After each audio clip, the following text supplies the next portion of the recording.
Coming up, authorities charge a Jasper County man with first-degree kidnapping and first-degree sodomy after following up on a report of a missing 13-year-old. Monday going to bring us a one-day warm-up before the winter weather returns. We'll have the latest from the Skywatch Weather Center. And staff at Northeast USD 246 school districts step up to keep their schools open and running. The 4 states' most watched news starts now. Good morning and welcome to the KOAM Morning News. It is 5 a.m. I'm Tanya Bach. We'll get to those stories in just a moment, but first, let's go to Michael Hayslip in the Skywatch Weather Center. We're going to look out on this Monday, Tanya. Not going to be too bad at all. Our daily almanac on this January the 24th would bring us an average high around 45 degrees. We'll be about 10 degrees above that by the time it's said and done. But now, by the time we get to Tuesday, we are back to a taste of winter weather. Here's where we stand temperature-wise at the 5 o'clock hour. 44 in Joplin, 34 in Neodesha, Shaler'sville, 37 in both Monette and in Miami. Now the weather trend going to bring us a good dose of sunshine after it begins to rise around 7:28, lift us up into the mid-50s. And then overnight, that's when the cold temps are going to begin to creep in. We're going to stay dry here all the way through the middle of the week. All the rain stays up to our northeast. But then as soon as we turn that clock into midnight, down, down, down we go to the point where when we talk about wind chills for tomorrow morning, we are back to the single digits. It's a 7-day forecast. It kind of has us just lingering there in the 30s for the rest of the week. Looking at Thursday for our next shot that may even bring us a little wintry precip. Doesn't look like it'll be widespread as it'll move in from the west right there. But chilly until we get back to the 50s for the weekend. All right. Thanks, Michael. 2 men residing in Jasper County are behind bars this weekend after 2 underage girls are discovered in a home. On Friday, Jasper County deputies responded to a home in Joplin in order to check the welfare of a 13-year-old girl who had been reported missing from East Prairie, Missouri. During the investigation, authorities learned that 19-year-old Grant Henson had driven to East Prairie, picked up the girl, brought her back to his home. Officials say she was held against her will and sexually assaulted. Grant has been charged with first-degree kidnapping and first-degree sodomy. He's being held without bond. While conducting the investigation, they found 22-year-old Brian Henson with a 16-year-old girl at the home as well. Brian was arrested and charged with second-degree statutory rape. He's being held on a $100,000 bond.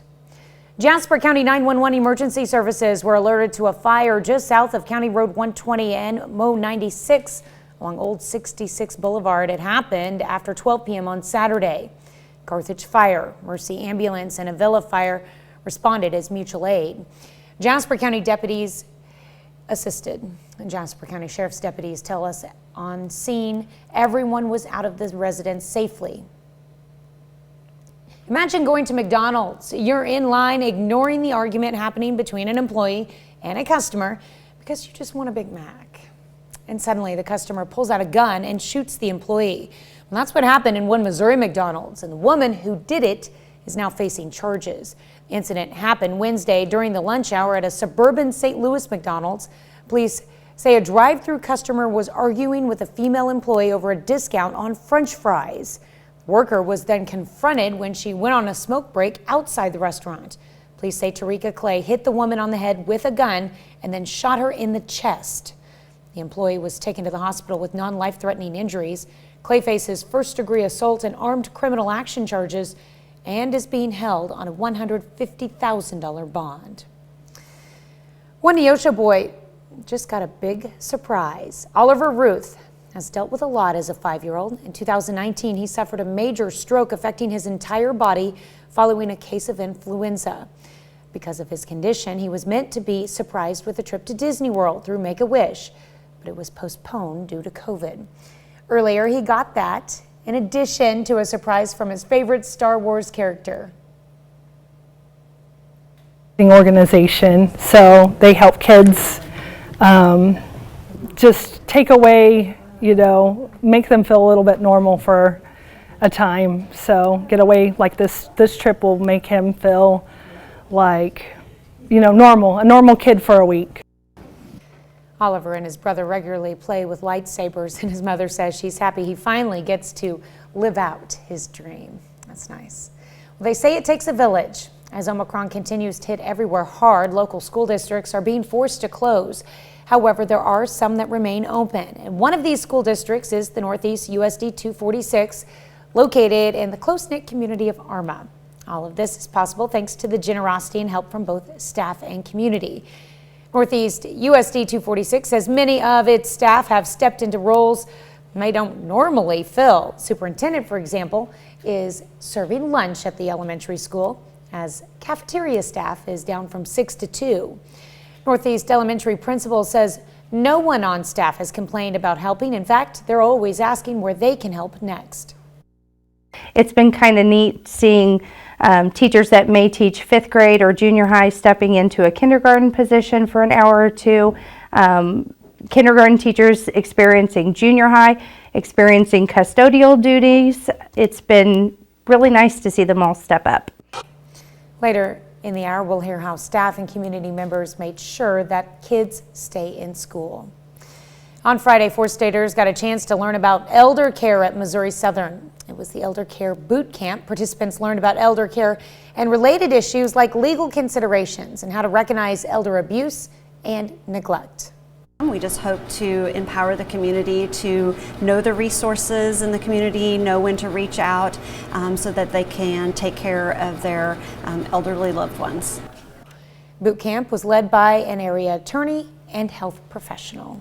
It's 5:07. Not too bad out there on this Monday morning, considering we still are in the latter third of January. Wind chills right now sitting mid to high 20s. Eventually, we're going to have an actual temperature this afternoon that'll be around 50 degrees. But remember, we got a big cold front going to drop in on us. Winds going to shift to the north, and we're going to be stuck in the 30s Tuesday through Friday. And that's a look at this morning's top stories in weather in our first 7 minutes. Coming up on the KOAM Morning News, Chiefs fans get to watch the game from the edge of their seat. Oh boy, did they. We've got your highlights in sports. Plus, beloved children's show Fraggle Rock announces its return to television. We want to know what your favorite children's show is. And Omicron causes rise or fall. Cases rise or fall depending on the state, but the one thing experts can agree on is booster shots provide the best protection. You're watching the KOAM Morning News. More real news in the morning. We'll be right back.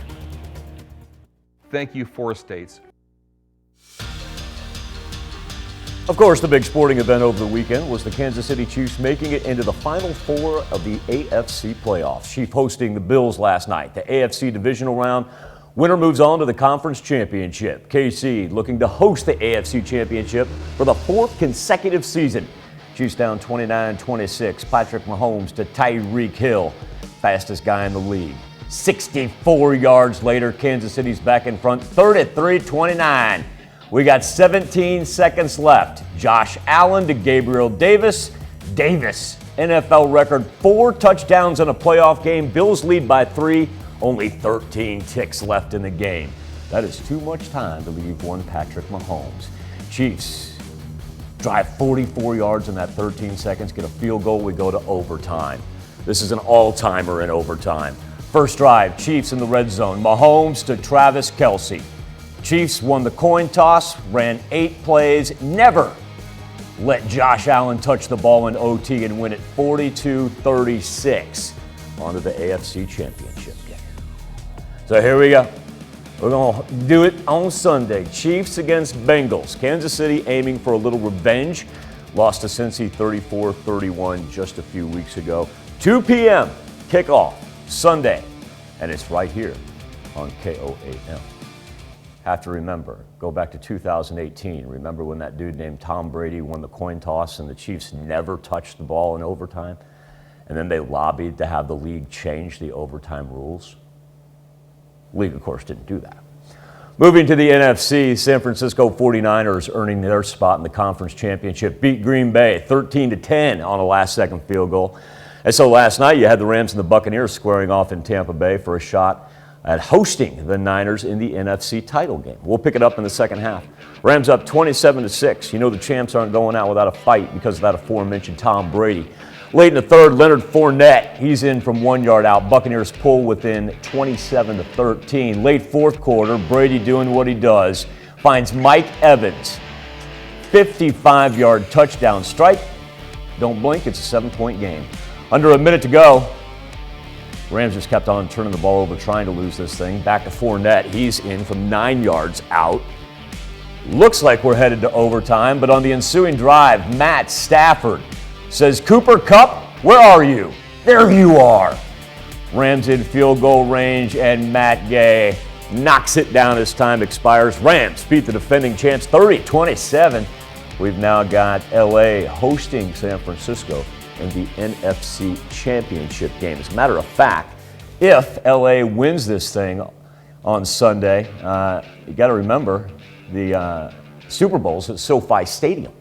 So Rams may not ever hit the road again. Early line with the Rams, 3.5-point favorite. Kickoff, 5:30. That's on our sister station, ta-da, Fox 14. High school basketball tournament week finishing up on Saturday. We'll go to Frontenac, where the Webb City boys won the 4-state Raider Classic, beating Life Prep 90-61. Cardinals had 3 players in double digits on Saturday. Dante Washington, he led the way with 21. Caden Turner had 20, and Trey Rhodes finished with 18 points to go with 8 rebounds. Cole Vaden, he was named your tournament MVP for Webb City. Cardinals now 12-4 overall, winners of 7 of their last 9. We played our first 7 games on 8 practices, and I thought we had played well over that stretch, but I think you see we're starting to get into basketball shape. We're starting to connect on shots from the perimeter, and that's something that, I've been here 6 years, that slowly happens as the season goes for us, and the guys know how to play through that. And we can only hope to be playing our best basketball as February starts to roll around, and I think we're getting close to that.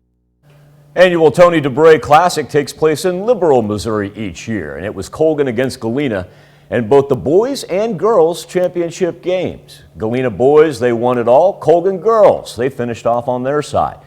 Colgan won a low-scoring affair, 39-26 over Galena to claim that tournament championship. Panthers 10-0 on the season.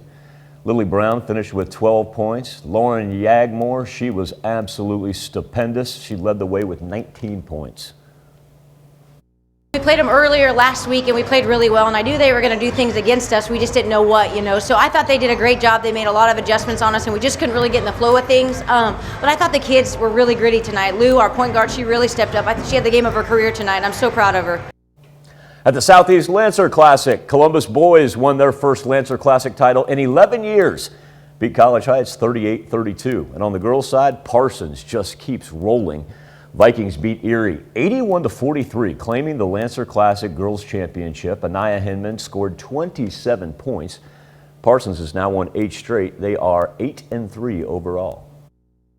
We've came a long way, 3 years ago not winning a game, and these girls have really stuck with the plan and really bought into our program and, have really grown. We still have a very young team, but it's a great accomplishment for the girls and our program in general. We have a lot of balance. We have a lot of scores, and I think we had 5 girls in double figures, and it's hard for them to key on one particular girl when we have that much balance. Still to come on the KOAM Morning News, U.S. allies clash with ISIS militants outside a Syrian prison, which is detaining ISIS fighters. And a check on our 7-day forecast when the KOAM Morning News returns. At Affordable Dentures. Just past 5:17 on this Monday morning, we see little patches of some warmer air here throughout the Midwest and then down to the south, and almost abnormally warm, especially for it being this early right now. But a good indicator that Monday is going to be absolutely pristine before we get the cold front that arrives in Tuesday. Already 44 degrees over 7th and Rangeline in Joplin. We've got 33 in Parsons. We've got quite a wide variety of temperatures right now. 37 in Miami and Monette. Let's roll 44 in Iola. Wind is going to come in from the southeast throughout most of the day at about 10-15 miles per hour. Every now and then we'll throw up a 20-mile-per-hour gust. But the wind arrows will be a key factor here. As we get closer to midnight, we'll begin them see shifting and moving in eventually from the north. Not a whole lot as far as the temperature change goes. You got that big cold front that now is sitting off of Buffalo and the Great Lakes, but the warmer temperature and the big change really hanging down to the south of us. A little cloud cover up to the north, going to be dry today. Really won't have to talk about any precipitation until we get to about Thursday. And when we look at the national picture, Still got a good amount of snow there over the Great Lakes, right along that cold front, but that front is just going to take that narrow line right there. It's not going to really drop down on us anytime today. So we'll go mid-50s. Can't beat that, that's for sure. And then overnight, that will be the big factor with that wind shifting as the cold front drops in from the north. So here we go on future track. We'll also see a little increased cloud cover throughout the afternoon.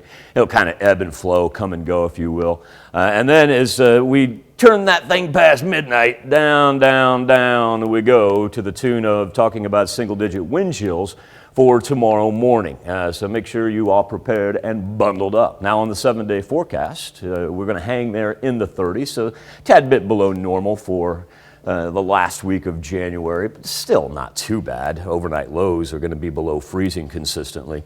And then on Thursday, as we get closer to that, we'll talk about chances for a little spread out wintry mix right there. Not looking like it's going to be anything that's going to be widespread. Turn our attention now to the KOAM News Now Instapoll. As Jim Henson's Fraggles back with a brand new series as we get ready for more adventures with those familiar friends, the Fraggle themselves. Join us to share a look at all the fun down at Fraggle Rock. Here's Ashley Dvorkin. It's time to sing and dance along with the fun-loving friends of Fraggle Rock with the Back to the Rock reboot. Hello, Fraggles! Hello, Ashley Fraggle! Red, Boober, Gobo, Moki, and Wembley joined us from Fraggle Rock, where they say it's always a party. In fact, there's a brand new song that is the craze of Fraggle Rock, and it goes like this. Hey, okay, it's a party down in Fraggle Rock today. Okay, everyone's invited to the most perfect kind of day, at least in yesterday. There are exciting new adventures all the time. We discovered there was a whole bunch of water behind the walls, and because of that water, there is now so much more water in Fraggle Rock. We have a waterfall, and now we have no more water sports. It's just so crazy. They're all busy with hobbies and activities. My favorite is diving into the pond in the Great Hall from the highest heights. Very few know that I discovered soap. I love to explore, just like my Uncle Traveling Matt. But I'm always about learning about new creatures and what makes them tick, and really just exploring people who maybe don't think the way I do. And as they kick off the fun, there's one more note to end on. I have one more very important question. Do you dance your cares away? Oh, dance your cares away. For another day. Let the music play. Down Fraggle Rock. Fraggle Rock Back to the Rock premieres on Apple TV Plus January 21st. Our question for you this morning, what's your favorite kids show? You can connect to us via Facebook and go directly to the poll, KOAMnewsnow.com/vote. Health Watch is next.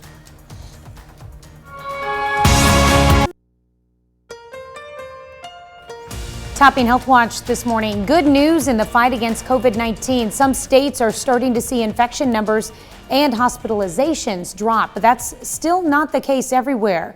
Out west, COVID hospitalizations are up 15% over the past week and have increased about 6% in the south, with many hospitals stretched thin from the surge in patients and ongoing staffing shortages.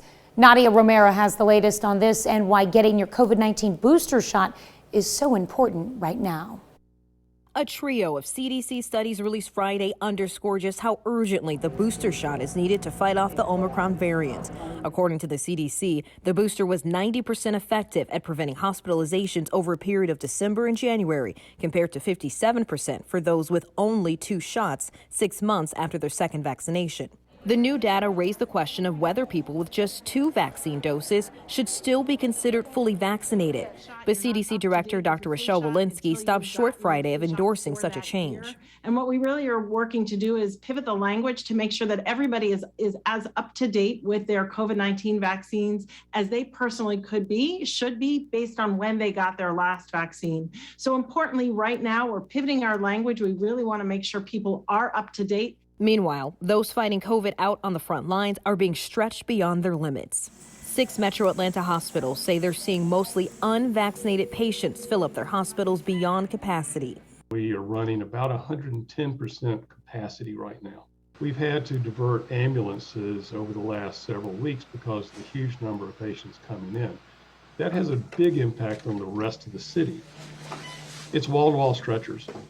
We have no capacity left at the hospital. The message from healthcare experts to get vaccinated and boosted also comes with a renewed push to limit the spread of the virus and to alleviate long lines at testing sites across the country. You can now order free at-home coronavirus tests from the federal government online or by using a new hotline. People need a test immediately.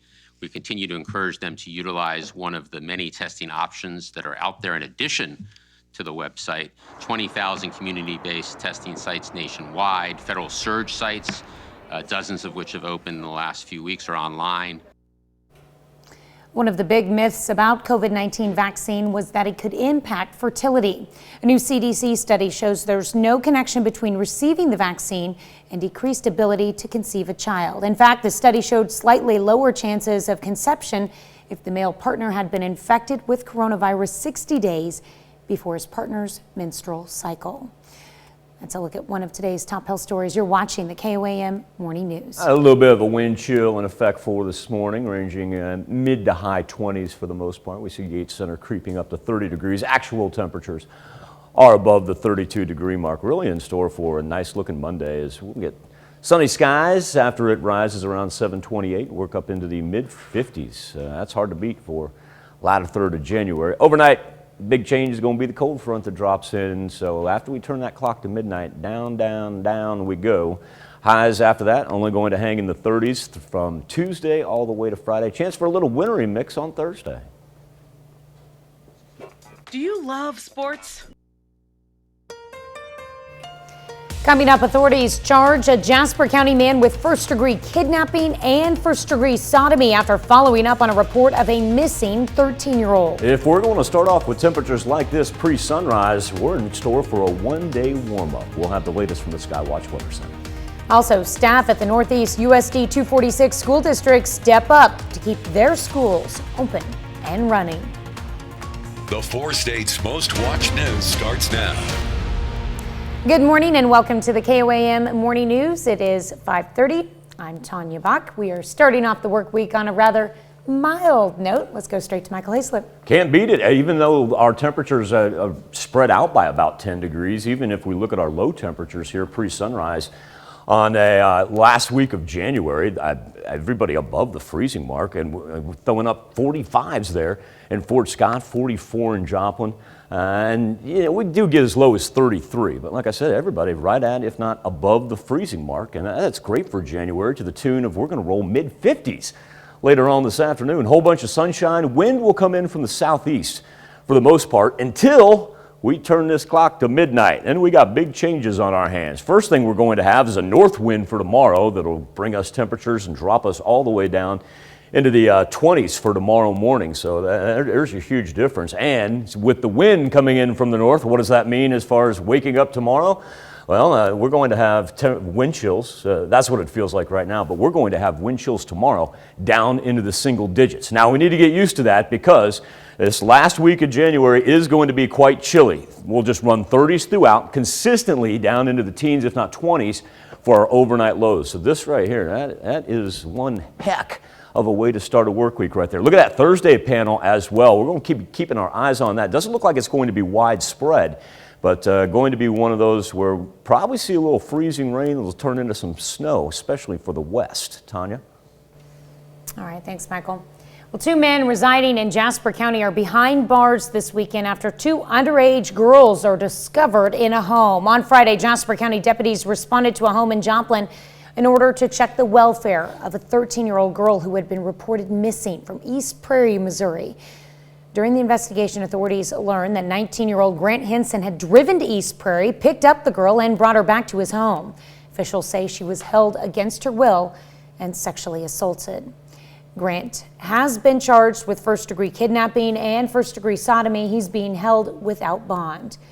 And while conducting the investigation, they found 22-year-old Brian Henson with a 16-year-old girl at that home as well. Brian was arrested and charged with second-degree statutory rape. He's being held on a $100,000 bond. They say it takes a village as Omicron continues to hit everywhere hard. Local school districts are being forced to close. However, there are some that remain open. One of these school districts is Northeast USD 246, located in the close-knit community of Arma. All of this is possible thanks to the generosity and help from both staff and community. Elementary says many of their staff have stepped into roles they don't normally fill. The superintendent, for example, is serving lunch at the elementary school as the cafeteria staff is down from 6 to 2. Northeast Elementary's principal says no one on staff has complained about helping. In fact, they're always asking where they can help next. It's been kind of neat seeing teachers that may teach 5th grade or junior high stepping into a kindergarten position for an hour or two. Kindergarten teachers experiencing junior high, experiencing custodial duties. It's been really nice to see them all step up. We'll hear how staff and community members made sure kids stay in school. Oliver Ruth has been through a lot, such as suffering a stroke after fighting influenza in 2019. Oliver is now 5, but he's receiving therapy and treatment for it. He was supposed to go to Disney World as part of his Make-A-Wish, but due to COVID, that wish got delayed. KOAM's Bronte Sorotsky tells us how he's finally getting to experience his wish and how his favorite Star Wars character was there to give a helping hand. Oliver has been waiting 2 years for his wish to come true. Today we are going to let Oliver know that your wish is coming true. At 5 years old, Oliver Ruth has dealt with hardships. Oliver had a stroke and then he was referred to Make-A-Wish by his Children's Mercy neurologist in Kansas City. His mother Amanda says it's been hard. It hasn't been an easy road at all, so we're still going to therapies and many doctor visits. But on Friday, Oliver and his family didn't have to think about all of that. And you're going to go to Disney World to the Galaxy's Edge. We made a poster for you that you're going to take home. Instead, he received a big surprise from his classmates and Make-A-Wish. Now they get to focus on getting ready for an all-expenses-paid trip to Disney World in Florida. They have therapy and they have the doctor's appointments, and this is a week that he gets to eat ice cream for breakfast if he chooses and go on as many roller coasters as he wants, as he chooses. But for Oliver, the best part? I fight him. Meeting his favorite Star Wars character.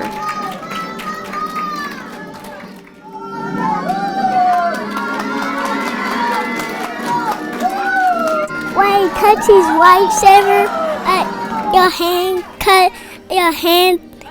your hand gets cut off. Him and his brothers, they play with lightsabers all the time at home, so it's like a constant Star Wars battle. For his mom, watching him get to live out that in real life was a dream. I was happy that he was getting to live his dream, so something he's always wanted to do. And Oliver says he's excited to meet all of his favorite Star Wars characters. Yeah, like the Death Trooper. In Neosho, Bronte Sorotsky, KOAM News. When asked about Oliver choosing Darth Vader as his favorite, Make-A-Wish says they just hope he doesn't go over to the dark side. Silly. Here's Michael with the forecast. Beautiful looking Monday. Temperatures already in between 35, 45 degrees, so get all the way up into the mid-50s today. But remember, the big change comes after midnight into Tuesday morning. Cold front dropping us down to single-digit wind chills for tomorrow morning.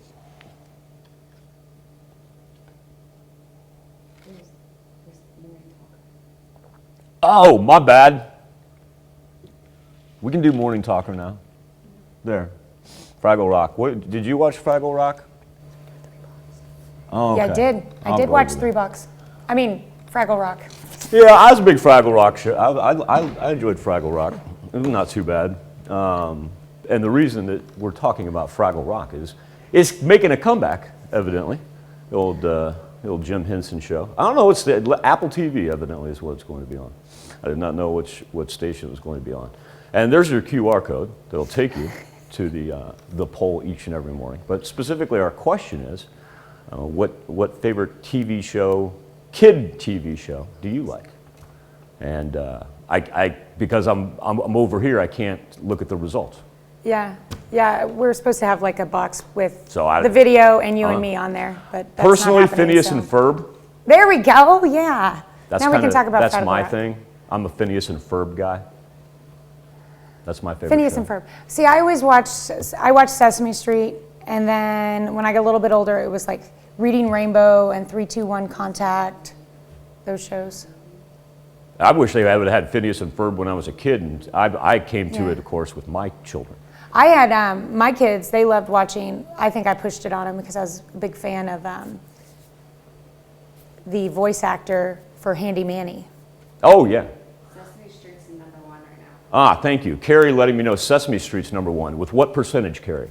Do we have the results? 55% of you say. Are we popping up the results? Say Sesame Street. Anyway, here's how you can connect. You can either go to our Facebook page, KOAM News Now. You can go directly to the poll, koamnewsnow.com/vote, and we'll continue to throw that QR code up throughout the course of the show. All you have to do, if you have your phone handy, just take a picture of that, and it'll actually deliver you straight to the poll each and every morning, and you can take part and let us know what your favorite kids television show is as well. All right. Pretty cool. Yeah. Technology. I love it. That's a look at our top news stories. Coming up this half hour in the KOAM Morning News, we'll meet a school bus driver in Metville, Missouri, who loves to put a smile on his passengers' faces. Plus, UK intelligence claims Russia is planning to install a Russia-friendly government in Ukraine. We'll have the latest. You're watching the KOAM Morning News. More real news in the morning. We'll be right back. Dear Winter, my... Topping World Watch, U.S. allied Syrian Democratic Forces, or SDF, said on Sunday that clashes with militants are continuing for a fourth day near the Gwirin prison in the city of Hasaka in northeastern Syria. The prison houses thousands of members of the terrorist group ISIS. At least 200 ISIS militants participated in the attack on the prison, and that's according to SDF. At least 175 ISIS militants and supporters, among them 15 detainees who tried to escape from the prison, have been killed. In addition to 27 SDF killed since the assault started. Some 11,000 to 12,000 ISIS fighters are held in prisons and detention camps in northern Syria. While this is not the first such prison break attempt, concerns are mounting that the timing and audacity of the attack are indicative of the terror group's renewed strength. A senior UK defense source says Russia's defense minister has accepted an invitation to speak with his British counterpart about the deepening crisis. No time or place for that meeting has been set. Nick Robertson in Moscow has more on the prominent Ukrainians named by the British Foreign Office.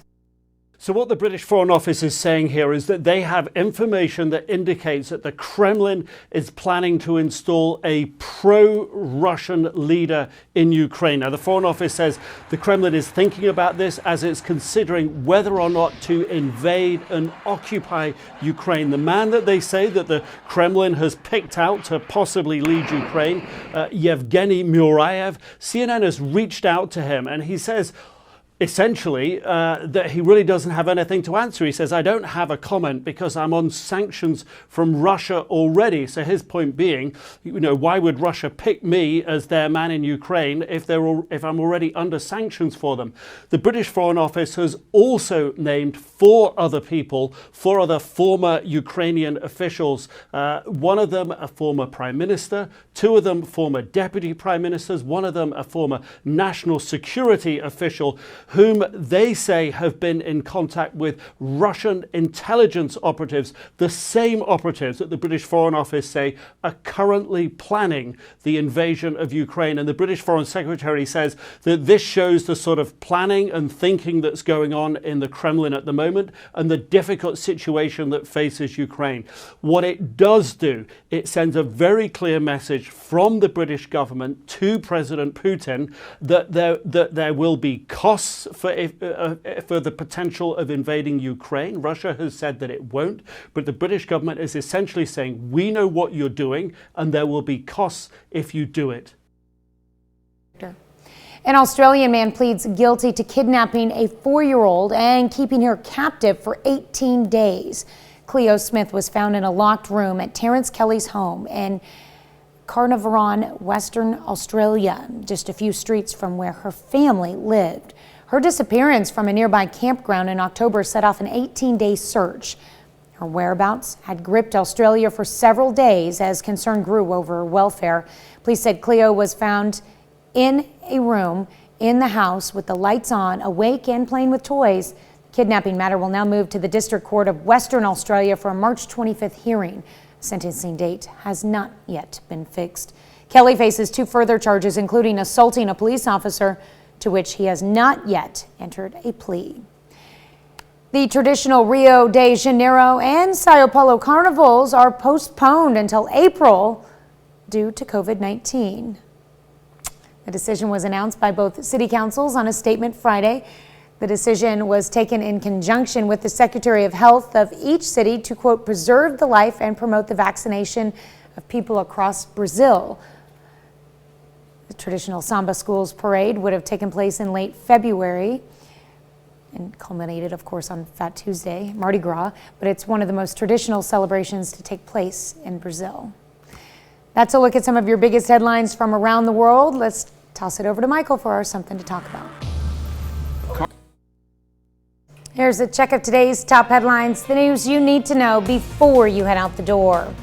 2 men from Jasper County are behind bars this weekend after 2 underage girls are discovered in a home. On Friday, Jasper County deputies responded to a home in Joplin in order to check the welfare of a 13-year-old girl who had been reported missing from East Prairie, Missouri. During the investigation, authorities learned 19-year-old Grant Henson had driven to East Prairie, picked up the girl, and brought her back to his home. Officials say she was held against her will and sexually assaulted. Grant has been charged with first-degree kidnapping and first-degree sodomy. He's being held without bond. While conducting the investigation, they found 22-year-old Brian Henson with a 16-year-old girl at that home as well. Brian was arrested and charged with second-degree statutory rape. He's being held on a $100,000 bond. Jasper County 911 emergency services are alerted to a fire just south of County Road 120 and Mo 96 along Old 66 Boulevard. Fire happened just after noon on Saturday. Carthage Fire, Mercy Ambulance, and Avila Fire responded as mutual aid. Jasper County Sheriff's deputies assisted. Jasper County Sheriff's deputies tell us on scene everyone was out of the home safely. Well, this might sound odd, but some folks in Joplin were able to see snow on Saturday. The Spiva Center for the Arts hosted a class teaching people how to make snowflake sun catchers. They're made out of fused glass, so participants cut the glass, layered it, and then the instructor took it home and put it in a kiln. Jane McCauley, a local art instructor, says it's her way to bring winter to the area. Omicron cases have not been school districts' best friend, forcing some of them to even close. However, there are some school districts that were able to stay open. One of those still open is the Northeast USD 246 located in Arma. The reason they're still open? Well, generosity and help from the community and staff. Northeast USD 246 says many of its staff have stepped into roles they don't normally fill. The superintendent, for example, is serving lunch at the elementary school as the cafeteria staff is down from 6 to 2. Northeast Elementary's principal says no one on staff has complained about helping. In fact, they're always asking where they can help next. That's a check of today's top headlines. The news you need to know before you head out the door. Mild Monday start. We're already sitting at 44 in Joplin and 41 in Pittsburgh. Everybody above the freezing mark. You see lows of 33s. And considering this is the last full week of January, that's not too bad. As a matter of fact, how about 50s and sunny skies? To start with, little increased cloud cover, and then overnight, the cold front arrives. That wind is going to shift in from the north. Put us single-digit wind chills for Tuesday morning and ride the 30s all the way until the weekend. We'll be back with more KOAM Morning News right after this.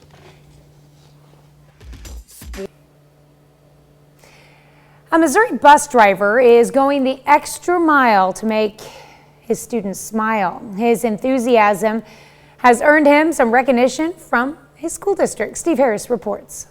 Every morning at the Melville School District bus lot, Kevin Hughes boards bus 229, dressed for success. Morning, everybody. Kevin was once where these kids are now, literally. You see, he graduated from Melville. I was a troublemaker on the bus. Well, that was then.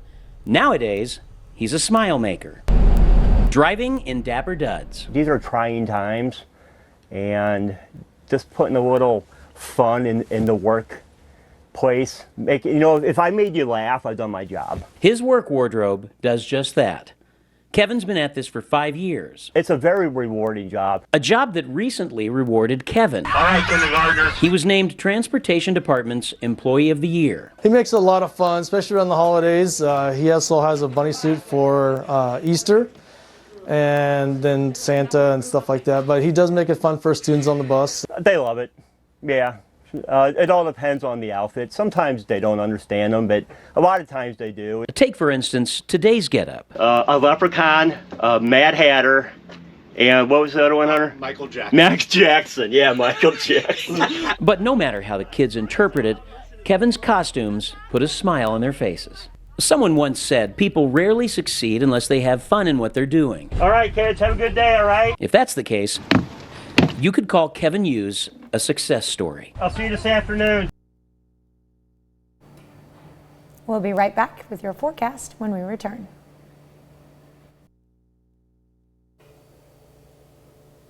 .557, roll a little weather on the 7s here, just a couple minutes before the top of the hour. Delightful start, too. Sitting at 44 degrees right now, a little southwesterly breeze at 14 miles per hour, but everybody well above the freezing mark. A couple 33s in there, but for the most part, we've got more 40s than anything else. We are going to watch the wind shift throughout the course of our day, and eventually we're going to get some colder air that's going to work in from the north. But for the most part, the Midwest and the Skywatch Storm Tracker are looking absolutely glorious to start off. 7-day forecast, once that cold front kicks in, we're going to have wind chills that will be single digits Tuesday morning and daily highs only for the 30s all the way to Friday. Back right after this.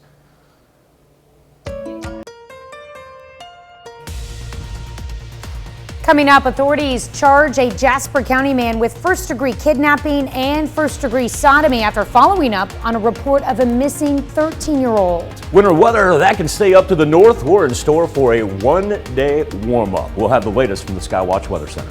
And the staff at Northeast USD 246 step up to keep their schools open and running. The 4 states' most watched news starts now. Good morning and welcome to the KOAM Morning News. It is 6 a.m. I'm Tanya Bach. We've got some fairly mild temperatures to send our kids off to school today. Let's go to Michael Hayslip. Hard to believe we're talking about the last full week of January and temperatures that are already in the 40s. I like it. What in the world? No all the cold weather and the snow, it'll stay far to the north for our Monday. Regionally speaking, you see these little warm pockets just about here, there, and right smack dab in the middle of it.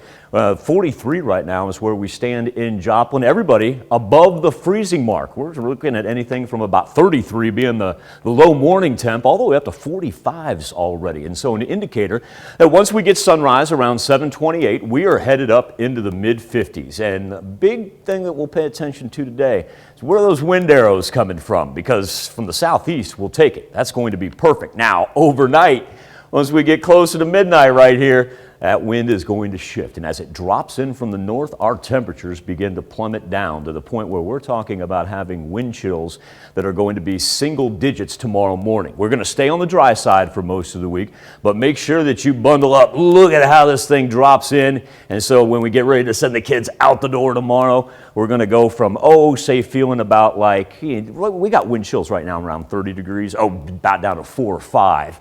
Now, it's going to be cool yet dry for Tuesday and Wednesday. There we go on Thursday. We're talking about a little wintry mix beginning to pick up. Not going to be widespread by any means, but Tanya, that'll really be our next travel concern other than making sure we stay warm tomorrow morning. All right, thanks, Michael. 2 Jasper County men are behind bars after 2 underage girls are discovered in a home. On Friday, Jasper County deputies responded to a home in Joplin in order to check the welfare of a 13-year-old girl who had been reported missing from East Prairie, Missouri.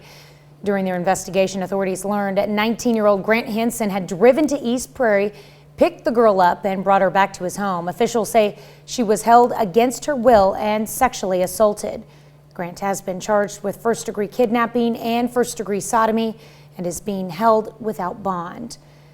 During the investigation, they found 22-year-old Brian Henson with a 16-year-old girl at that home as well. Brian was arrested and charged with second-degree statutory rape. He's being held on a $100,000 bond. Jasper County 911 emergency services are alerted to a fire just south of County Road 120 and Mo 96 along Old 66 Boulevard. happened after 12 on Saturday. Carthage Fire, Mercy Ambulance, and Avila Fire responded as mutual aid. Jasper County Sheriff's deputies assisted. Jasper County Sheriff's deputies tell us everyone was able to get out of the home safely. Imagine going to McDonald's. You're in line, ignoring the argument happening between the employee and a customer because you just want a Big Mac. Suddenly, the customer pulls out a gun and shoots the employee. That's what happened in one Missouri McDonald's, and the woman who did it is now facing charges. The incident happened Wednesday during the lunch hour at a suburban St. Louis McDonald's. Police say a drive-thru customer was arguing with a female employee over a discount on French fries. A worker was then confronted when she went on a smoke break outside the restaurant. Police say Tarika Clay hit the woman on the head with a gun and then shot her in the chest. The employee was taken to the hospital with non-life-threatening injuries. Clay faces first-degree assault and armed criminal action charges and is being held on $150,000 bond. They say it takes a village. As Omicron continues to hit everywhere hard, local school districts are being forced to close. However, there are some that have remained open, and one of those school districts is Northeast USD 246, located in the close-knit community of Arma. All of this is possible there thanks to the generosity and help from both staff and community. Northeast USD 246 says many of their staff have stepped into roles they don't normally fill. The superintendent, for example, is serving lunch at the elementary school, as the new cafeteria staff is down from 6 to 2. Northeast Elementary's principal says no one on staff has complained about helping. In fact, they're always asking where they can help next. It's been kind of neat seeing teachers that may teach 5th grade or junior high stepping into a kindergarten position for an hour or two. Kindergarten teachers experiencing junior high, experiencing custodial duties. It's been really nice to see them all step up. Later in the show, we'll hear how staff and community members made sure that kids stay in school. Well, some good news as the Pittsburgh multi-generational chorus returns after a COVID-induced hiatus. On Sunday, the chorus performed what was supposed to be its fall concert at the Bicknell Family Center for the Arts. KOAM got a look and listen at rehearsal. The concert, you're gonna love this, features love songs from the 60s as well as some more modern work. I'm super excited for this year because the past 2 years it was either only parents could come to performances or nobody could come and it was just recorded, which you don't get that same feeling that you do with a full crowd. Admission was free and masks were required. Well, today, back in 1849, the first woman in the United States received her medical degree. Geneva Medical College, located in Geneva, New York, bestowed Elizabeth Blackwell with a medical degree. Now this, despite opposition from fellow students and medical professionals. She helped further the cause of women in medicine alongside dedicating her life to those who were sick. Blackwell came from an extraordinary family, with a sister-in-law becoming the first female minister to be ordained in a mainstream Protestant denomination. Elizabeth felt compelled to become a doctor after a dying friend told her that her entire ordeal had been much worse because her physicians were men. That's what inspired her. Amazing family right there. Yeah, pretty cool. Geneva, New York's absolutely gorgeous. Gorgeous place. Temperatures right now, like I said, everybody managing to hang right at, if not above, the freezing mark. We've seen Miami and Parsons there slip down to 32 degrees. Joplin, a very comfortable 44. Average afternoon high for a January 24th would be about 45. Joplin's already at 44. So it's going to be nice, mild, if not almost January warmth, as we'll make it up into the mid-50s later this afternoon. Now remember, overnight, big cold front going to drop in, take us down to single-digit wind chills for Tuesday morning. Thanks, Michael. That's a look at this morning's top stories and weather in our first 7 minutes. Coming up on the KOAM and Morning News, the Polar Plunge stops by to talk about the 2022 Polar Plunge event happening in Pittsburgh. We'll hear from Lieutenant Chris Moore. Plus, COVID numbers may be on the rise, but how many new cases did the U.S. see this week? We'll have the answer. And the NFL has some real nail-biting games over the weekend. Yeah, America's talking about it. Stick with us. We'll have more. You're watching the KOAM Morning News. More real news in the morning We'll be right back.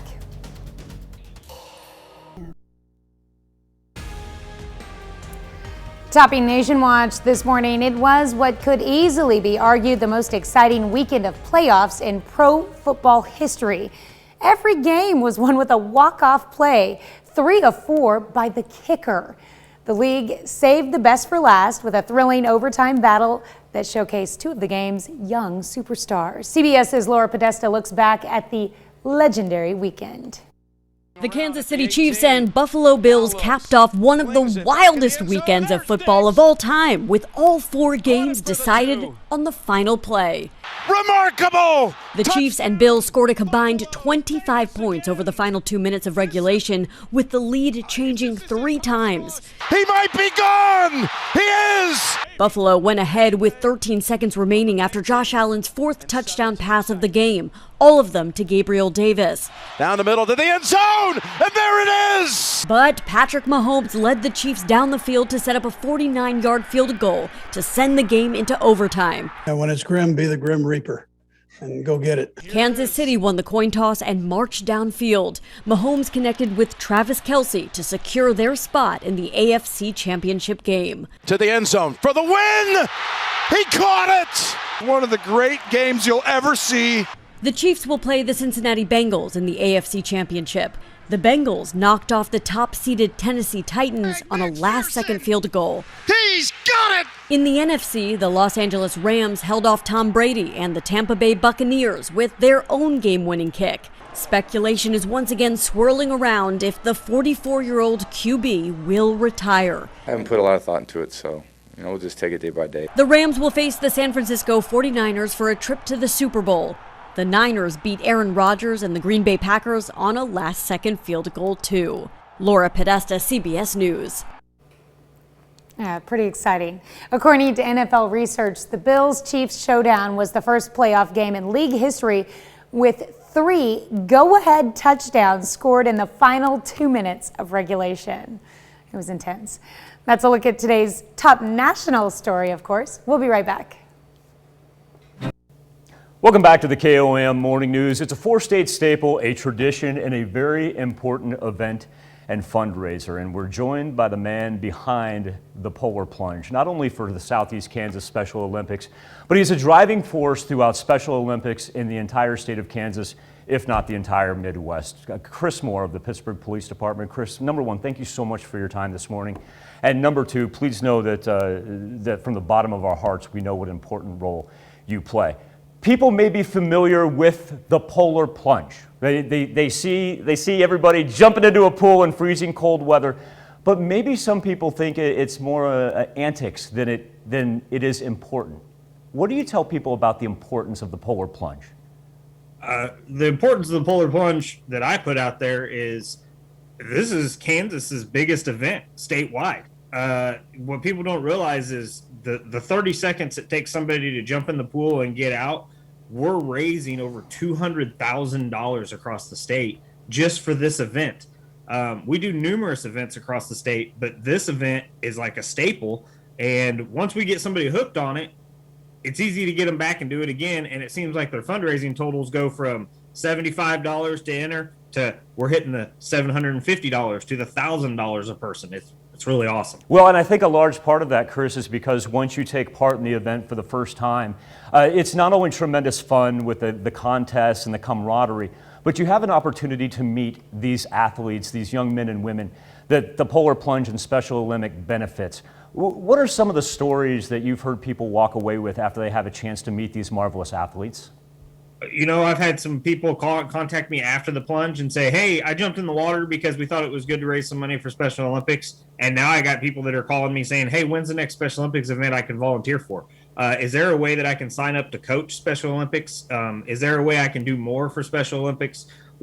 So it grows from just jumping in some cold water to raise money and awareness for Special Olympics to growing into, we got a lot of college students from Pittsburgh State that actually are now volunteers. They leave Pittsburgh after graduating and have reached out to Kansas Special Olympics wherever they're at in the state and are volunteering for other events. And so that's from a participant and volunteer perspective. And over the years, because this has become so important to you, you have developed very special relationships with these men and women and these fine athletes. What does it mean to them and their lives, and the fact that they're noticed around Pittsburgh, not as athletes, they're noticed as world-class athletes? Yeah, it's pretty cool to say we've got some world champion athletes from Pittsburgh and Southeast Kansas. And it's pretty cool that, you know, at the end of the day, you know, there's no police officer that does law enforcement torch run for recognition. We do it because of the athletes. And after the smiles we see on an athlete's face after a Special Olympics event, or after I get to put a medal around their neck when they win a gold medal, it's life-changing. So it's something that we just enjoy doing. I know I enjoy doing because I've been doing it for the last 16 years, and I love it, and I'm not going to quit anytime soon. And so just the more people that come and get involved see how wonderful this organization is. And folks, actions speak louder than words, and one thing that Chris won't bring up is he'll talk about his department as a whole. One thing he will neglect to tell you is that he is the largest single fundraiser for this event. Don't try to get out of here without me acknowledging that. Chris, now that everybody knows how important this is to the community, to the state, to the Midwest, but more importantly, to these young men and women, how do we get involved? Where do we go? We have plunges all over the state, so if anybody doesn't live in Southeast Kansas and they want to plunge somewhere else, that's great. But Southeast Kansas Polar Plunge is February 12th. We plunge at noon. You can go to www.plungeks.org.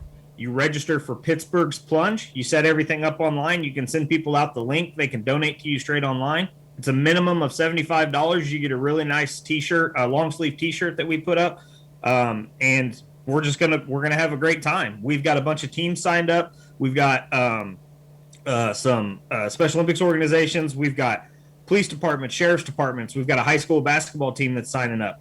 We got a high school cheerleading team that's signing up. Awesome. So it's just going to be a great time. So once again, if you want to come as an individual, that's great. But I tell you what, as you're watching this, go to work, formulate a team, come take part in the costume contest, and more. And another thing I want to reiterate, Chris, while it's called the Southeast Kansas Polar Plunge, folks, if you're in Southwest Missouri, if you're in Northwest Arkansas, if you're in Northeast Oklahoma, come see us, because we're all doing it for the same great cause. We're going to let anybody jump. It's fine. It's fine. We don't care where you're from. Chris, I will see you here in several weeks, my man, and thank you for your time. And number two, thank you for all that you do for our communities and everything that you've done and continue to do for Special Olympics. Thanks for the invite. Be back with more KOAM Morning News right after this.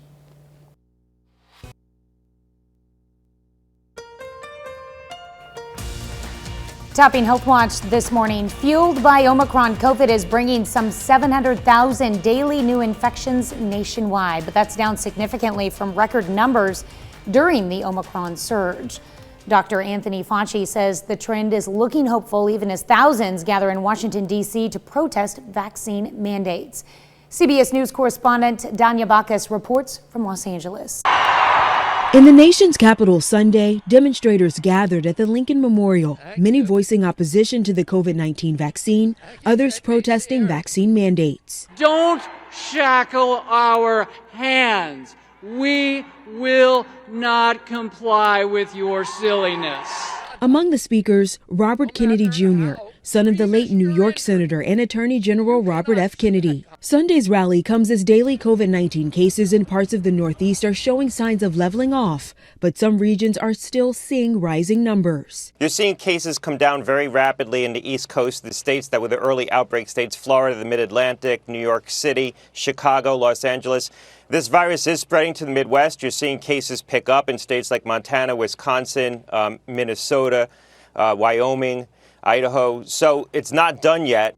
Dr. Anthony Fauci says in the coming weeks, infection levels could get to a low enough level that COVID eventually becomes the type of respiratory infection people have learned to live with, even pre-pandemic. Things are looking good. We don't want to get overconfident, but they look like they're going in the right direction right now. But Fauci says the U.S. has to be prepared for the possibility another highly infectious variant could come along. Meanwhile, COVID hospitalizations jumped 30% and deaths 44% in the past 2 weeks nationwide, with the West and Midwest hit especially hard. Every hospital is full, so trying to find a facility that has an open space with the appropriate care is difficult. The pace of first vaccinations is slowing, with about a third of eligible Americans still not fully vaccinated and less than half are boosted. Danya Backus, CBS News. Studies show third Pfizer or Moderna shot reduces the risk of hospitalization with Omicron by 82%. That's a look at some of today's top health stories. You're watching the KOAM Morning News. Pretty good Monday start temperature-wise. Whole bunch of 30s and 40s already on the board. Have to remember that our average high for this time of year would be around 45 degrees. And look at Joplin, Fort Scott, and Iola already hanging out at 44. Now, we do have a little bit of a wind chill in effect. So it's going to feel about like mid to high 20s when you do step outside. But as long as that wind comes in from the south-southeast, we're in store for a great afternoon. How about around 55 degrees with sunshine? Clouds kind of going to come and go, but even as they do roll over you, it will stay on the dry side. Now we turn our attention to the far right-hand part of the screen, and you'll notice after we hit midnight, those temperatures plummet down. It is the result of a big cold front that is going to work its way in. Look at that color contour switch on us right there. So expect single-digit wind chills for Tuesday morning and really Tuesday afternoon. Not going to get a whole lot better. Not much of a warm-up right there. Still wind chills in the teens, even from 2 to 3 o'clock in the afternoon. 7-day forecast shows you we're going to linger in the 30s all for the rest of the work and school week until the 50s return on Saturday and Sunday. Speaking of returning, that's what we'll do right after this.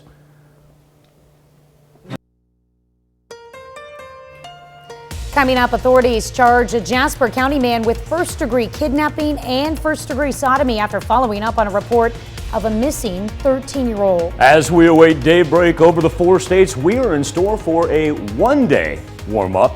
We'll talk about the cold front as well from the Skywatch Weather Center.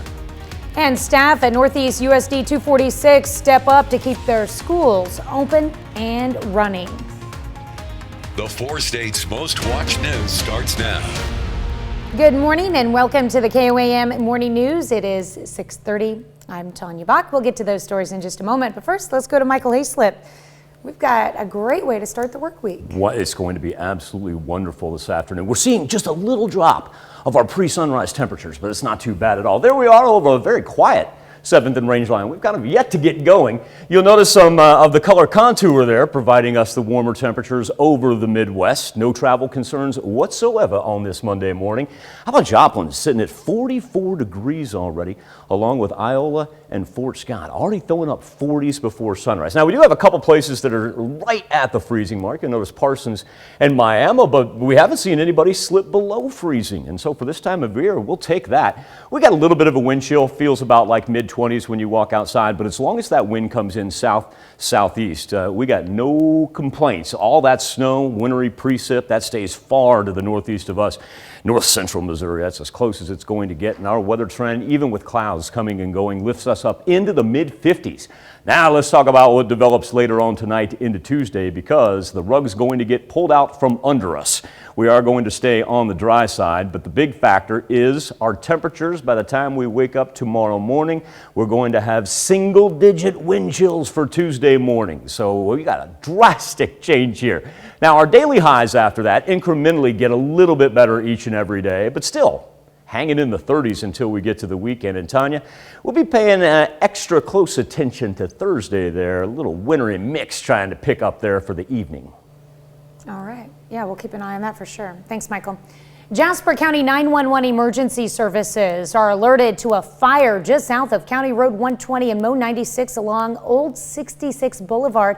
This happened just after noon on Saturday. Carthage Fire, Mercy Ambulance, and Avila Fire responded as mutual aid. Jasper County Sheriff's deputies assisted. The deputies tell us everyone on scene was able to get out of the home safely. 2 men from Jasper County are behind bars after 2 underage girls are discovered in a home. On Friday, Jasper County deputies responded to a home in Joplin in order to check the welfare of a 13-year-old girl who had been reported missing from East Prairie, Missouri. During the investigation, authorities learned 19-year-old Grant Henson had driven to East Prairie, picked up the girl, and brought her back to his home. Officials say she was held against her will and sexually assaulted. Grant has been charged with first-degree kidnapping and first-degree sodomy. He's held without bond. While conducting the investigation, they found 22-year-old Brian Henson with 16-year-old girl at this home as well. Brian was arrested and charged with second-degree statutory rape. He's being held on a $100,000 bond. Everyone needs to learn how to take care of each other. However, one group of people, the elderly, got a boot camp specifically for them. 4 staters gathered at Missouri Southern to learn how to take care of the elderly. Participants learned about elder care and related issues like legal considerations and how to recognize elder abuse and neglect. Working with social workers is really encouraging to me. I'm excited about that because from a legal standpoint, we are dealing with legal strategies, and working with social workers allows us to also increase the impact we have on a human and family connection. The boot camp was led by an area attorney and health professional. As schools continue to close due to staffing shortages and the Omicron surge, new plans are needed to keep kids in class. KOAM's Chris Warner paid a visit to one local district that's working outside the box to fill open positions. Elementary Principal Kirsten Womble says Northeast USD 246 has been struggling with staffing issues like every other district in our area. It's been a little difficult for us as a small town because we share subs with every district in the area. But you wouldn't know that if you had paid a visit to one of their schools like we did. That's because everyone is stepping up. It's been kind of neat seeing teachers that may teach 5th grade or junior high stepping into a kindergarten position for an hour or two.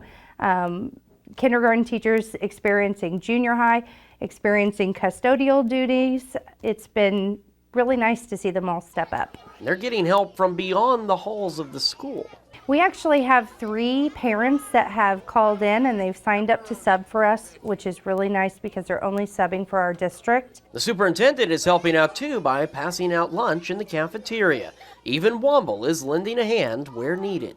I am an elementary school teacher through and through, and I taught junior high this week, and it was really eye-opening having a totally different age group of kids, along with working in the cafeteria and cleaning up any messes that we needed. She's not the only one. A number of staff members are filling roles outside their comfort zone, including high school principal Russ Kramer. I have my CDL and I'm able to drive a bus. This week I've been driving the bus in the morning and the afternoon because we have some bus drivers out. Kramer says there's a benefit to stepping into something new. Being able to step in and do a job that you're not normally doing gives you a new appreciation for what other people are doing around. In Arma, Chris Warner, KOAM News. Womble says they'll continue to do everything in their power to keep kids safe and in school. Today, back in 1984, a very famous wrestler escapes the camel clutch to win his first WWF title. Hulk Hogan beat the Iron Sheik to win his first ever WWF title, originally known as the World Wrestling Federation. Vince McMahon was forced to change the name of the company when the World Wildlife Foundation sued. He changed it to what it's now known as the World Wrestling Entertainment, or WWE. The match took place in Madison Square Garden, and it helped Hulk Hogan skyrocket into popularity and start what became known as Hulkamania. It helped lead professional wrestling into a golden age and helped pave the way for wrestlers such as Stone Cold Steve Austin, The Rock, John Cena, and many others. We got a cold front coming, brother.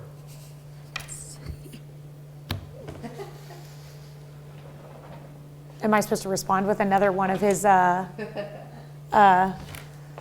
don't know. Are they still making that biopic about Hogan?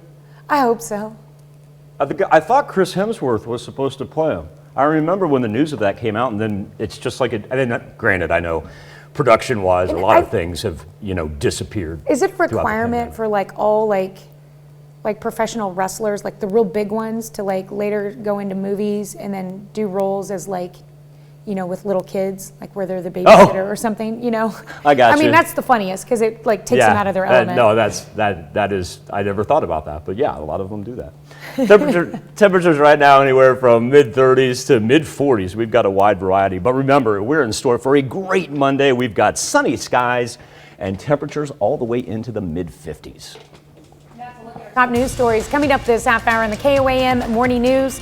It's that time of year. Yes, we're talking about tax season. Today starts when you can actually file your taxes. We'll have tips on how to avoid delays on your returns.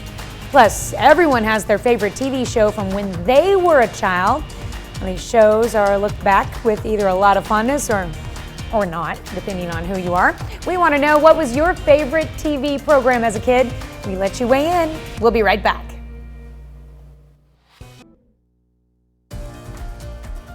In Consumer Watch this morning, Americans can start filing their taxes today, but some people may be waiting longer than expected for their refund.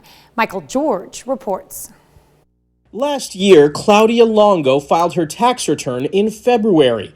When she didn't receive it in a couple of months, she called the IRS. You would be on hold for a long time, and then maybe that call gets dropped, or they send it to a different place, and then you have to wait again. After calling multiple times and even reaching out to her senator, Longo finally got her tax refund 5 months later in August. I was hoping to get that money to start my daughter on orthodontist treatment, and we had to delay it. Around 30 million taxpayers had their refunds delayed last year because of pandemic-related issues, and the IRS is still playing catch-up. The Treasury Department is warning of more delays again this year. What are some of the reasons we might see some delays this year?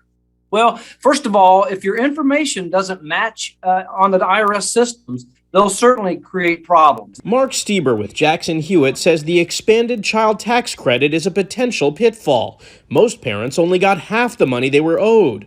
The IRS is now sending out letters to help people properly file for the rest. And that can be a little complicated. You have to fill out the form on how many dependents you have. You may have new dependents. Shared custody can create a complication. Stieber says unemployment benefits are taxable. Stimulus checks are not, but still need to be reported on 2021 tax returns. So make sure you understand what is taxable and what is not taxable. The fastest way to get a refund is to file electronically and set up direct deposit. The IRS says most people who do that get a refund within 21 days. Michael George, CBS News, New York. The tax filing deadline is April 18th. Wall Street ended lower on Friday, capping a rough week for stocks. The Dow sank 450 points. The Nasdaq skidded 385. The S&P 500 dropped 84.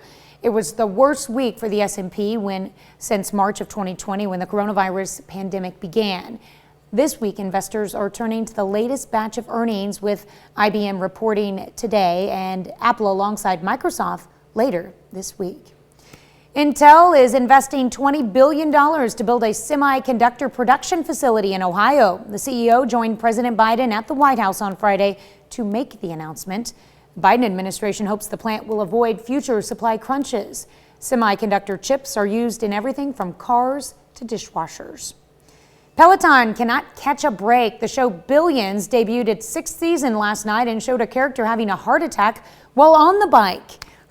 Comes a month after Sex and the City killed off Mr. Big with a heart attack after riding. Peloton says it did not give Billions permission to use its brand, and that cardiovascular exercise helps people lead long, happy lives. Billions creators say the parallel scenes were a coincidence, and in that it was shot well before the Sex and the City episode aired. What a coincidence. That's it for Consumer Watch. Let's go over to Michael for our Something to Talk About. I'm wondering about the timing of that, because that was such a big deal when it happened with Sex and the City. And then when I read that Billions did, I was like, what did you do? Just rip off like the end of Sex and the City? So I'm glad that he clarified that that scene had already been written. You know, and after all the beef that Sex and the City got with that and everything, I might have considered reshooting that. I thought they did. Peloton came back with that good commercial, though, with Mr. Big in it at the end. Yeah, so I mean, at least they had a little bit of fun with it. I have not watched the Billions. I don't even know what it's about, I'll be honest. Oh, Billions? Yeah. What channel? It's good. What channel does it air on? HBO. You just don't HBO. don't have the kids. Oh, okay. There you go. Have the kids watch Fraggle Rock. That's what they need to be watching. There you go. Speaking Hey, of we that, did. say what? We watched it. Oh yeah. That is our something to talk about this morning on the KOAM News Now Facebook page and our morning Insta poll discussing kids shows. That beloved television series known as Fraggle Rock announcing its return to television. Got a reboot coming on Apple Plus TV. And even us parents who grew up with the show probably looking forward to checking it out. Our question to you this morning is, do you have a favorite kids show that maybe you grew up with? Or, like me, one of my favorite is Phineas and Ferb that obviously I watched with my children. That was something I watched as a kid myself. But the old tried and true Sesame Street still leading our poll right now, garnering 55% of the vote. Fraggle Rock comes in second, albeit a distant second, at 20%. You can make your voice heard each and every morning. There's our Facebook page, KOAM News Now. You can go straight to the poll. There's the address, koamnewsnow.com/vote. Or if you've got your phone handy, all you have to do is take a picture of our QR code, and that'll deliver you to the poll each and every morning. We'll try to, there she is. And so once again, all you got to do is pop a picture of that with your camera, and once again, it'll take you to our Insta poll. We'll be back, celebrate birthdays and anniversaries, but first to the Big Apple. Let's check in with Nate. I'm Nate Burleson. Coming up on CBS Mornings, tax season is beginning, and Jill Schlesinger will join us with some tips as you start to prepare your returns. That's coming up on CBS Mornings.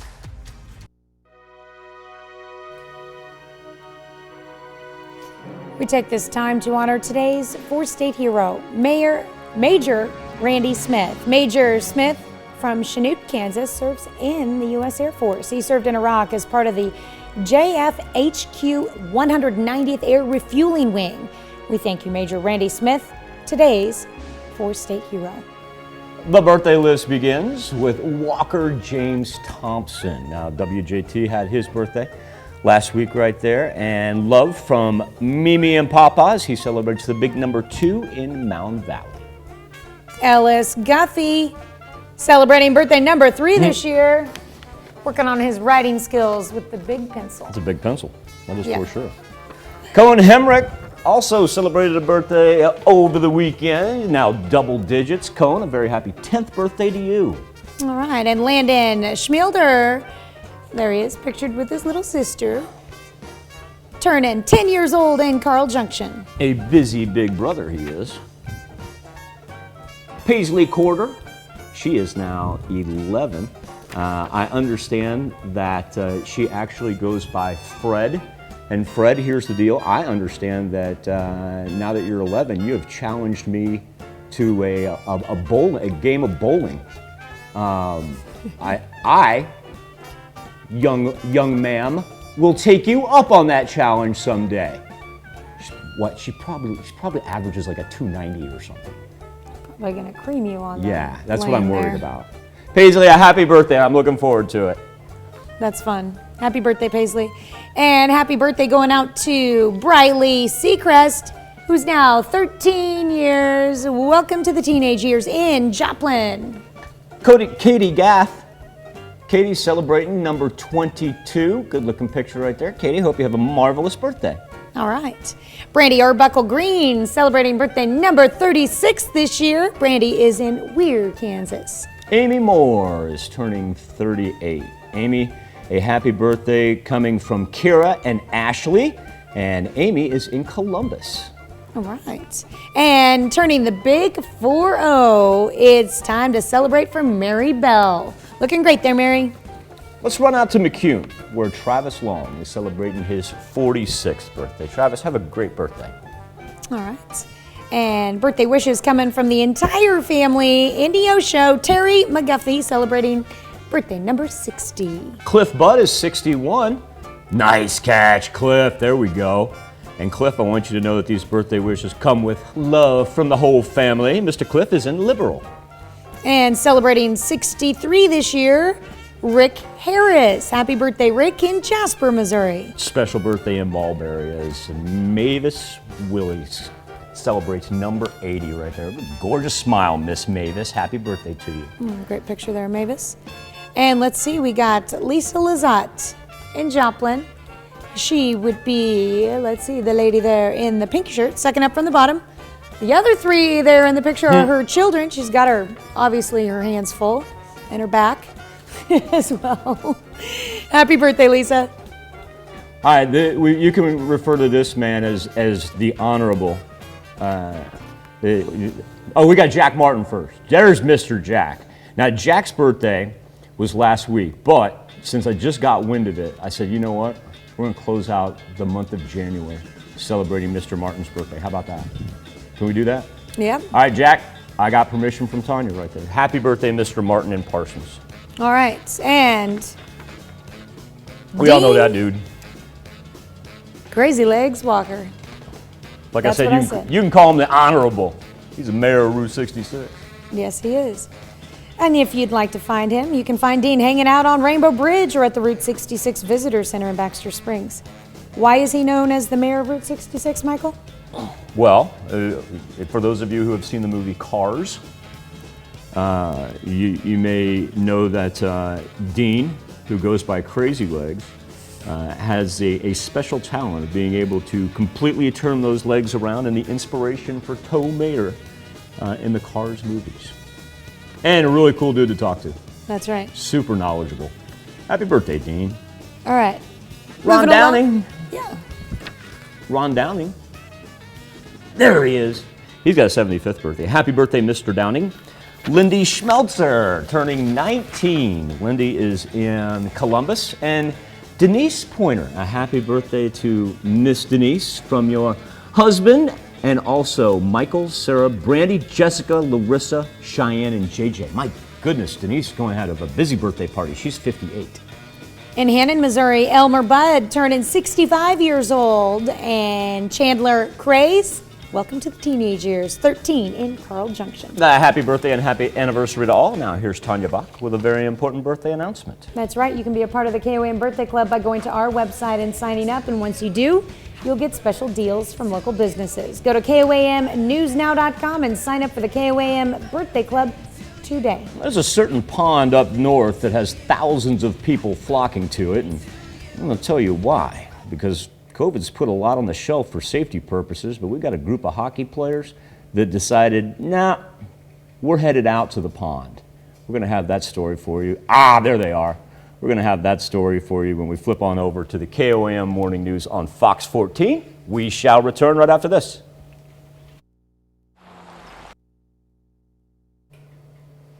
Here's a check of today's top headlines, the news you need to before you head out the door. Jasper County 911 emergency services are alerted to a fire just south of County Road 120 and Mo 96 along Old Route 66 Boulevard. Fire happened after 12 on Saturday. Carthage Fire, Mercy Ambulance, and a Villa Fire responded as mutual aid. Jasper County Sheriff's deputies assisted. The Jasper County Sheriff tells us on scene everyone was out of the home safely. Well, this might sound odd, but some folks in Joplin were able to see snow on Saturday. The Spiva Center for the Arts hosted a class teaching people how to make snowflake sun catchers. They're made out of fused glass, so participants cut the glass, layered it, and then the instructor took it home and put it in a kiln. Jane McCauley, a local art instructor, says it's her way to bring winter to the area. That's a check of today's top headlines. The news you need to know before you head out the door. Heading out the door on a Monday morning, temperature's not bad at all. We still have a couple places that are right at the freezing mark, but we're also as high as 45 degrees in Pittsburgh and 44 right now in Joplin. As a matter of fact, by the time we get into the afternoon, we're going to be talking about hitting, say mid-50s. That's a good 10 degrees warmer than what we'd anticipate closing out the last full week of January with. Now remember, the big change comes tomorrow morning. Huge cold front's going to drop in and bring us single-digit wind chills for Tuesday morning, and our daily highs only in the 30s for the rest of the week. Take advantage of a great-looking Monday. All right, well, coming up today at noon, we're making pork chops and applesauce in the Mr. Food Test Kitchen. Also, production and labor issues due to the pandemic are making it harder for families to find the right kind of baby formula. Ahead on CBS Mornings, we're going to hear from frustrated parents scrambling to find alternatives and the trade-off that they're making. Or you can switch on over with us on Fox 14, where your only local morning news continues. And this morning, A pastor in Georgia decides to treat his congregation in an unusual way by locking them up and holding them hostage in his basement. I did not see that coming. We'll have to definitely explain. Yes, I did not see you ending the show on that mark. So you know what? I'm going to flip on over. There you go. All right, please join us. Do me a favor. Be safe. We'll do this all again tomorrow morning. And we're going to do it again today at noon.